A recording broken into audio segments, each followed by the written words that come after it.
So the question is, will PS4's domination continue with the PlayStation 5? Does the sales gap that currently exists, does that have any impact once the next Xbox, once the next PlayStation hits store shelves, or once they come out, is the slate wiped clean and everybody's starting over from the same starting point?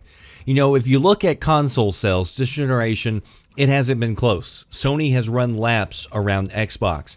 Every month now for over 2 years, it has been either Sony or Nintendo on top of the NPD sales chart, which, by the way, NPD only tracks North American sales, which is Microsoft's home turf.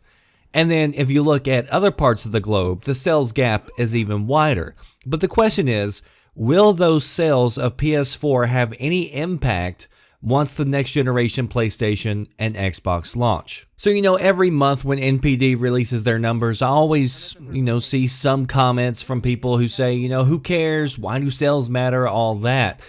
I'll tell you why it matters in part, and why it may matter this generation more than it did in the past. For one, it lets us know how strong the console market is, and the good news is that it's very strong, so consoles aren't going away anytime soon in the near future. It also means there are going to be more opportunities for the console makers to make money. It's hard to sell a PS4 game to somebody who doesn't own a PS4. More money turns into new investments, more games, new technology, and so forth. But also consider this. The next generation is likely going to be the first generation that launches with backwards compatibility. Xbox One didn't launch with backwards compatibility. It wasn't there as a feature, on day one. They released it 2 years into the life cycle. And we know that Xbox is going to continue to support it.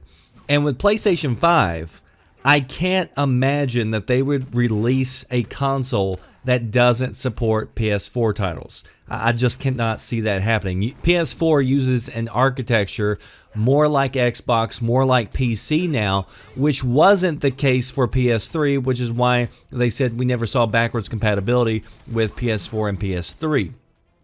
But now, moving forward, there shouldn't be really any reason for them not to support it. So I would pretty much guarantee that PS5 is going to be backwards compatible with PS4. And here's the thing. Hardcore gamers are going to have multiple consoles. They're going to have multiple platforms. People watching this video, more than likely, you're the hardcore crowd. You're the ones who play on everything. You own everything. Great. You're a gamer. But most gamers aren't hardcore. Most consumers aren't keeping up with all the little details. They're not watching the news and getting all excited for, people buying up studios and all that. Most consumers aren't buying up multiple consoles or paying multiple subscriptions for games. We're talking about the generalized crowd here.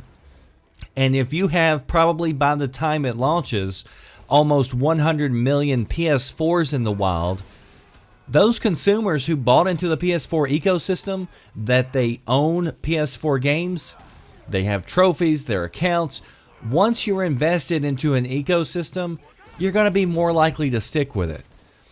There was a report that talked about this with Apple products. If you're invested in the Apple ecosystem, you're more likely to keep buying Apple. Even though Samsung or whoever may have put out a phone that you really like, that looks better than maybe the phone that you have, has some features that you want. But whenever people sit down and they look at all the apps that they've purchased, the Apple Store, they look at their iTunes, the music, movies, everything that they've gotten from Apple, if they want to keep access to all that, they got to stick with Apple. So obviously there's going to be some that rule doesn't apply to, but as a generalization, it's easier to keep somebody in an ecosystem once they've invested in it, and you have a lot of people who are now invested in the PS4 ecosystem. Same thing applies for Xbox. It's just that there's not nearly as many people there. I've had more than a few people who I've heard made the statement that they'd like to get a PlayStation to play Sony exclusives, but they don't want to leave their achievements, their games, their friends, basically the ecosystem that they've been invested in for years. But again, whenever you look at PS4 and Xbox, you got more than twice as many PlayStations that have been sold. And a lot of those people are happy with their choice. They picked the team that delivered a lot of exclusives, and they delivered on good quality games that have been released, and they're ending the cycle with good, solid games. So they're giving people a big reason to want to keep staying in that ecosystem. So I think when it all comes out, there's a good chance that a lot of those people are gonna stick with Sony. It's not guaranteed, but I think it does give them an edge. And if there's one thing we've learned this year, it's not power that moves a ton of consoles. Games move consoles, and as long as Sony keeps investing in delivering quality games, I don't see any reason to believe that PS4 would not be the last dominating console from Sony. And then, of course, you've got Microsoft, who is making a lot of huge moves prepping for the next generation, and it's clear to see that they're not going to get in the ring without making it a fight. And there's plenty of things Microsoft can do to turn it around. And in my next video that I'm planning on doing, I'm actually going to explain how Microsoft could technically lose the console war, but still win overall.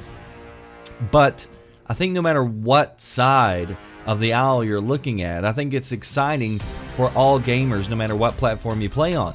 But post below, do you think, and do you agree with me, that the sales this generation could actually give an edge to Sony when it comes to the next generation, at least at the beginning of it?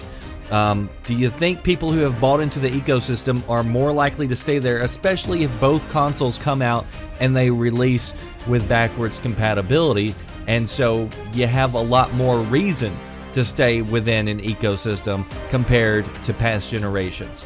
Or do you think everybody's just going to start on even ground with a clean slate, everybody starting from the same starting line?